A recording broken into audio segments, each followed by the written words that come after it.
I was just making the bed. That's all I was doing. Fluffing pillows, fixing the sheet, and there it was. Something shiny near his pillow. I bent down and picked it up slowly, like touching it would burn me. It was a gold hoop. Not mine. Definitely not mine. "Zane?" I called out, holding the earring up like it was radioactive. He walked in from the bathroom, towel slung around his neck. "Yeah? Whose is this?" He stopped, froze, blinked once. "What?" "This," I said louder, stepping forward, shaking it in his face. "This earring. It's not mine. Whose is it?" "I don't know." My heart dropped. "You don't know?" He looked down at it, then at me. "Maybe it's yours, or your sister's." "My sister hasn't been here in months," my voice cracked. "You really want to try that one?" "Maybe it's been stuck under the bed for a while." I laughed. It was loud, ugly. "Oh, sure. It just happened to crawl out from under the bed the day after you came home late, smelling like a perfume I don't wear." He sighed. "Not this again." My stomach twisted.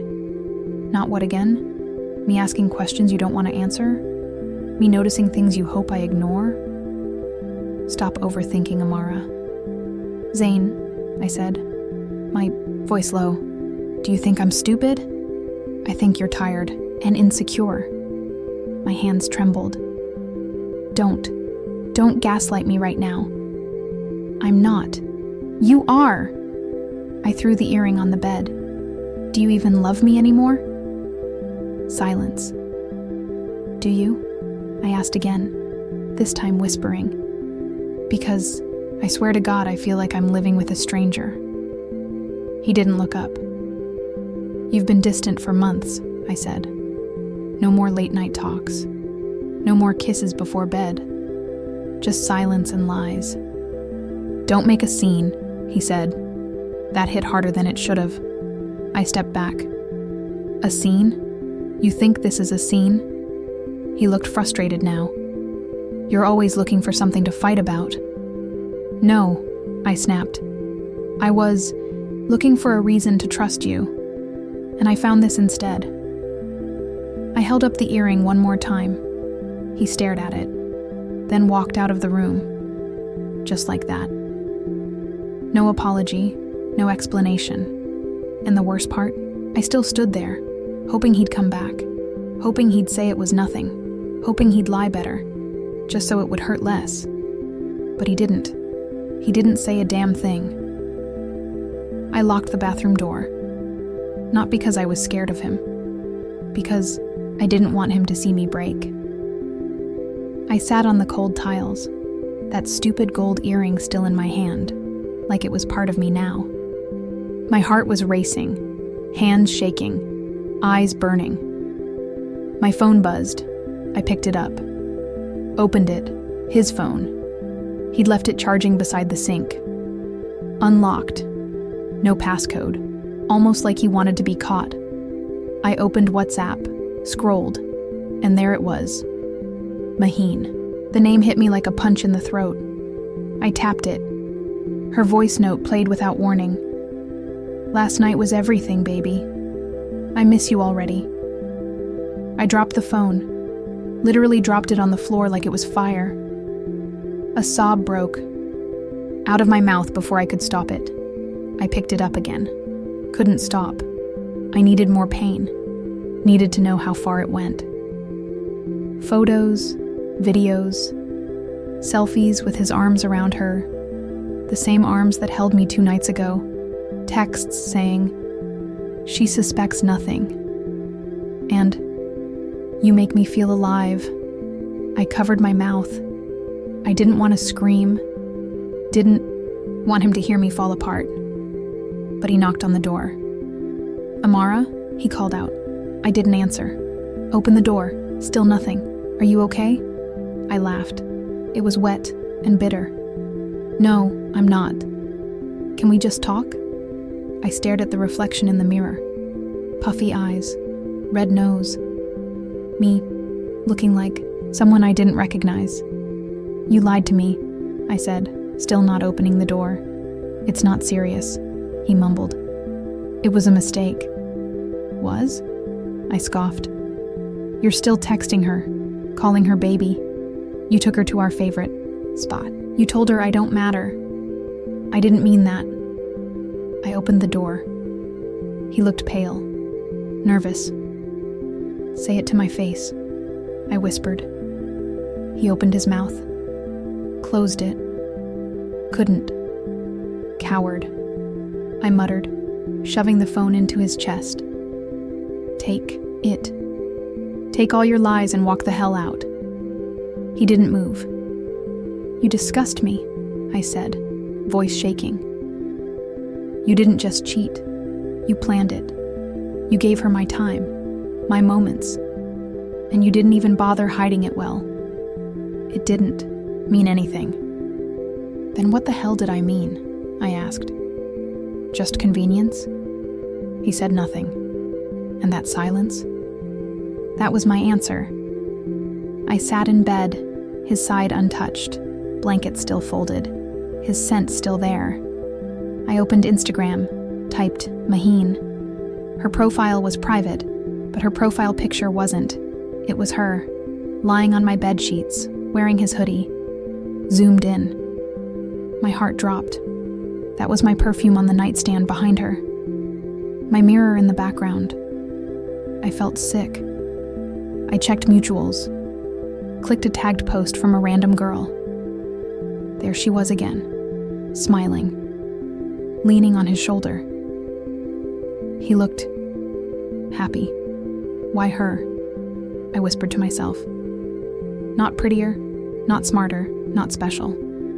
So what did she have that I didn't? I called Sana. Pick up, I muttered. Please, she answered after the third ring. Hey, you okay? I found her. Amara. She's not even... what does she have? Don't do this, Sana said softly. I have to, I cried. She's in my house, wearing my man's hoodie, smiling like she won. She didn't win anything. Didn't she? My voice cracked. Because she has him. Sana went quiet. Tell me the truth, I said. Did you know? No. I could tell she was lying. Her voice trembled. How long, Sana? Amara. How long? She went silent again. I ended the call. I couldn't breathe. I scrolled through Maheen's page again. Watched a video of her giggling, lip-syncing a love song. A love song Zayn once sang to me. I messaged her. I didn't plan to. My fingers just moved. You think you've won? You'll never be me, she replied instantly. Didn't want to. Bye. He chose me anyway. I stared at the message until my screen dimmed. My chest felt like it would explode. I screamed. Loud, raw. I threw my phone at the wall. It cracked. Like me. I didn't sleep. I waited. When the sun rose, I was already in the kitchen, hands gripping a cup of cold tea. Zayn walked in, yawning, rubbing his eyes.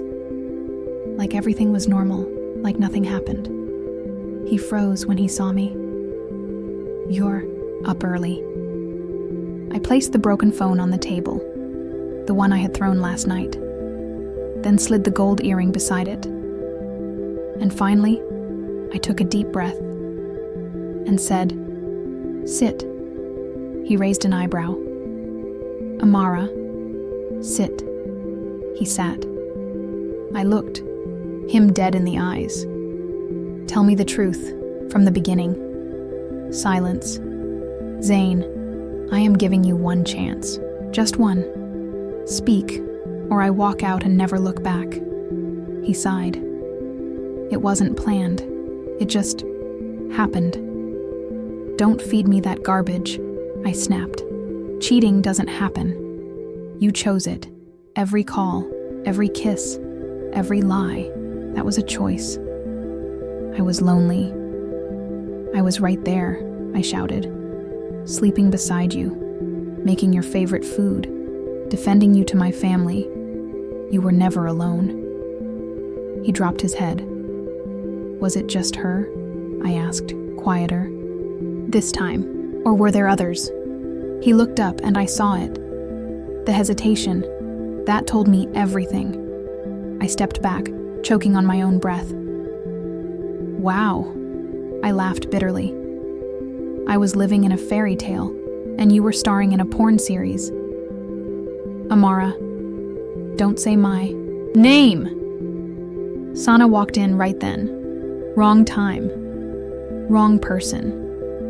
"Hey," she said, seeing our faces. You lied too," I snapped. Her face went pale. "What?" "You knew. You knew he was cheating. I didn't want to hurt you," she whispered. "Hurt me?" I laughed.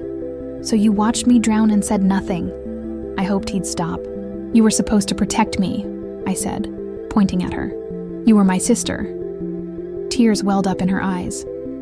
"I didn't know how— Get out!" I barked.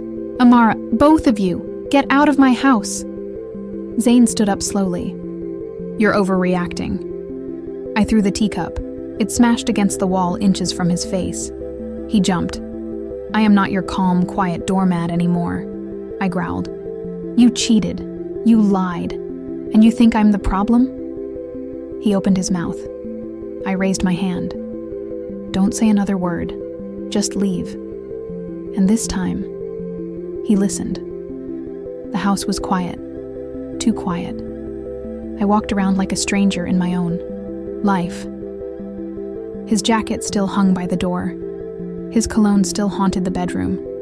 I sat on the couch, curled up, hugged my knees. My phone buzzed. "Sana?" I didn't want to pick up, but I did. Her voice cracked immediately. "Amara, I'm sorry." "No, you're not. I didn't mean—" "You stood there while I told you how cold he was getting, how late he stayed out, how lonely I felt. And you said nothing.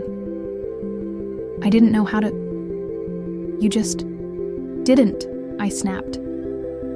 "You didn't warn me. You didn't stop him. You didn't even hug me when I broke. I thought he'd change. He didn't. And now I'm the one picking up the pieces." Silence. Then she whispered, "There's something else." My stomach turned. "What?" "Maheen. She's not some random girl." I didn't speak. "She's your cousin."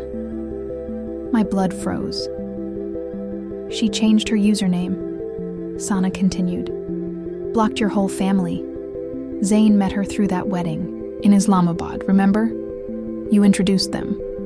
My mouth opened, but no words came out. That night, that wedding, I remembered them laughing. Just a joke, I thought. Just being friendly. "She knew me," I whispered. She hugged me. She called me Baji. "I'm so sorry," Sana said, crying now. "I didn't know how to tell you." I hung up. I didn't throw my phone this time. I just sat there, eyes blank, heart numb. My own blood. She smiled in my face and stabbed me from behind. I thought losing Zane would break me. But this was betrayal in its purest form. Not from a man, from family. I didn't cry today. I didn't scream either. I just started collecting. His shirts, the hoodie she wore, the sweater he bought me on our 2nd anniversary. I threw them all in a trash bag.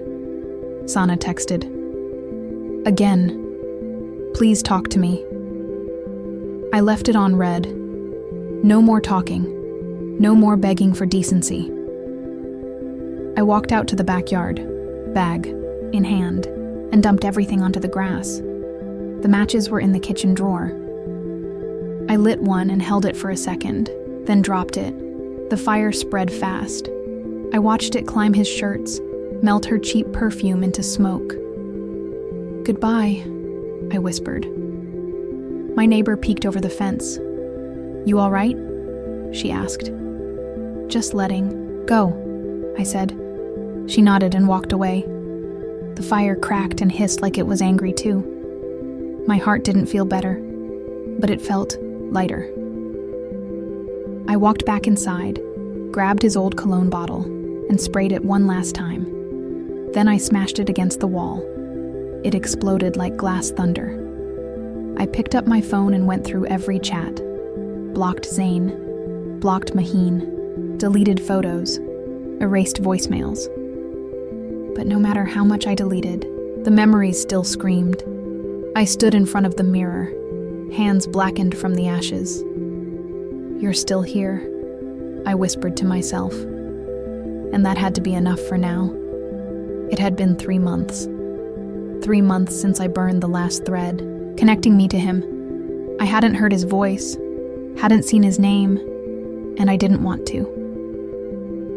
Until one afternoon, while drinking coffee at work, Sana texted again. "You might want to see this." Attached was a screenshot. Maheen's new post. Single, healing, unbothered. I stared at it. Then she sent another. A friend of a friend, gossiping in a WhatsApp group. Zane got dumped. Girl took his money and left. He's a mess. I didn't smile. Didn't cry either. Just stared at my reflection in the coffee. He was finally feeling it. The fall, and I wasn't even there to witness it. Sana called. I picked up this time. "You heard?" she asked. I saw. "Are you okay?" "I'm peaceful." "I don't think he is," she said. "He's been texting people, asking if you're dating someone, saying he made a mistake." I sipped slowly. "Tell him I said thank you." "For what?" "For freeing me." She exhaled. "You're different now." "I'm done playing nice," I said. He lost a girl who would have stayed forever. For one who didn't even stay long enough. Silence. Then she whispered, "I miss you." "I know." "I was wrong, Amara. I know that too. I still want to fix things." "I'm not ready," I said. "Maybe I won't ever be. But I don't hate you." Another pause. "Is this healing?" "Feels like it." And it really did, because I didn't want revenge anymore. I didn't need it. Karma was doing just fine without me. I wrote you a letter today, not to post, not to text, just to let it out. I folded it into my old journal, the one you never knew existed. It read, "Zane, you hurt me, more than anyone ever has, more than I thought was possible. You didn't just cheat on me. You took the version of me that believed in forever and broke her. I gave you love, loyalty, patience, and you gave it to someone else without even blinking." I remember the night I found that earring. My hands shook, but my heart, it shattered. I thought if I screamed loud enough, you'd hear me. But you didn't. You watched me drown, and you didn't throw a rope.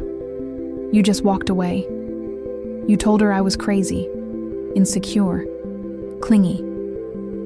You forgot to tell her that I used to be soft, that I laughed too loud, that I made your favorite coffee without you asking, that I defended you when people called you immature. I remember everything you forgot, and that's what made it worse. But still, I forgive you. Not because you deserve it, because I deserve peace, and because carrying the weight of you is too exhausting. I've let go of the anger now, the rage, the need to win, the need to prove anything. I've burned the photos, deleted the chats, blocked the names. But some nights, I still feel the ghost of us. And that's okay, because healing doesn't mean forgetting. It just means I've stopped bleeding. Goodbye. Amara, I closed the journal, put it in the bottom drawer, and walked outside. The sky was pale pink, soft, still, like my heart, not whole yet, but finally mine again. It started with a book. I was standing in the self-help aisle, holding a copy of How to Stop Loving Someone Who Hurt You. He reached for the same book. Our fingers touched. "Sorry," he said. I pulled my hand back. "No, you take it," he smiled. "We can both pretend it's for a friend." I smirked. "Sure." I walked away. Didn't look back. But 2 aisles later, he was there again. "Okay, I'm not following you," he said quickly. "I'm just also into history." "You don't seem like the type," I said. "And what type do I seem like?" I looked at him. Clean hoodie, calm eyes, a slight beard, like someone who should be in the romance section. He chuckled. "Too messy. I like stories where people survive." I stared at him a second longer than I meant to. He didn't flirt. He didn't ask for my number. He just said, "My name's Zayn, and if you ever want to talk books, I'll be around." I nodded. "Thanks." "Not trying to fix anything," he added. "Just saying hi." That stuck with me. No one had said hi in a while without wanting something. That night, I didn't cry, didn't write. I just thought about him. Not because I was ready, but because he didn't try to rescue me. He just saw me and didn't flinch. I woke up before the alarm today. No dreams, no tears, just sunlight on my face and silence that didn't feel heavy anymore.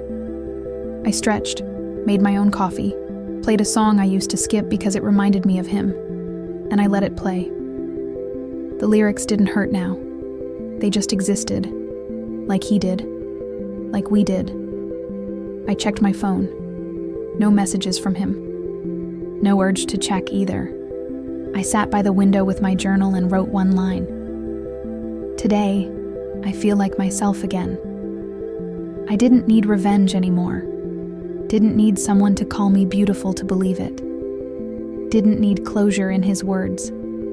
Made peace in my own silence. Sana messaged me, again. "You look happy in your latest photo. I'm proud of you." I replied.